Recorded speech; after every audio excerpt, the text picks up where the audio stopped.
Good evening, I'm Dacia Richards and welcome to Friday's edition of the Regional News. We begin with news from Brazil. Brazil's southernmost state is planning at least 4 tent cities to accommodate some 8,000 people currently in improvised shelters due to the historic floods that have devastated the region. Heavy rain since the end of April caused record floods that killed at least 151 people in the state of Rio Grande do Sul and left more than 100 still missing. According to state officials, roughly 500,000 people have fled their homes, with over 77,000 currently in public shelters.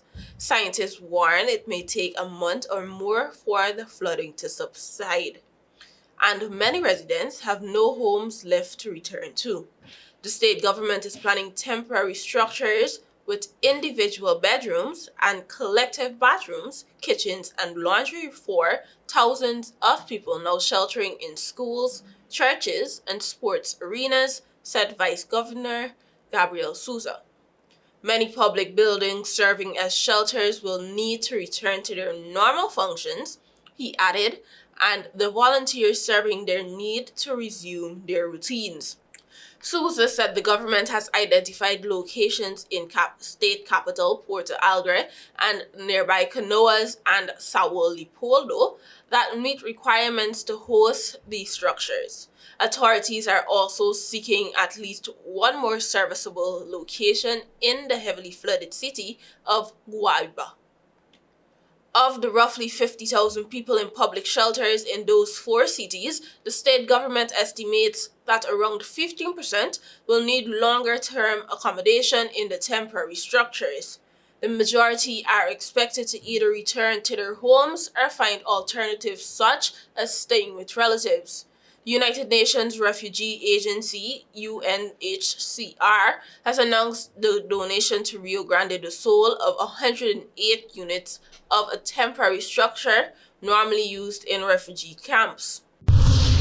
While in the Bahamas, Bahamian police made a significant seizure after executing a search warrant on a residence situated along Sandylands Village Road. The operation led to the confiscation of 13 pistols, 2 high-powered weapons, ammunition, and a stash of marijuana. According to a police statement, preliminary reports indicate that on Wednesday morning, officials from the traffic division spotted a black van being driven recklessly on John F. Kennedy Drive around 10:30 a.m. Subsequently, they pulled over the vehicle and conducted a routine check, revealing suspected marijuana and several outstanding traffic arrest warrants for the 30-year-old driver. The driver was promptly arrested. Following the arrest, authorities proceeded to search the driver's residence, where they unearthed the cache of weapons, ammunition, and illicit drugs. Investigations into the matter are ongoing as police work to uncover further details. Finally, news from Venezuela. Venezuela will not grant safe passage to leave the country to 6 opposition aides who have taken refuge in the Argentine embassy in Caracas, a ruling party official said late on Wednesday.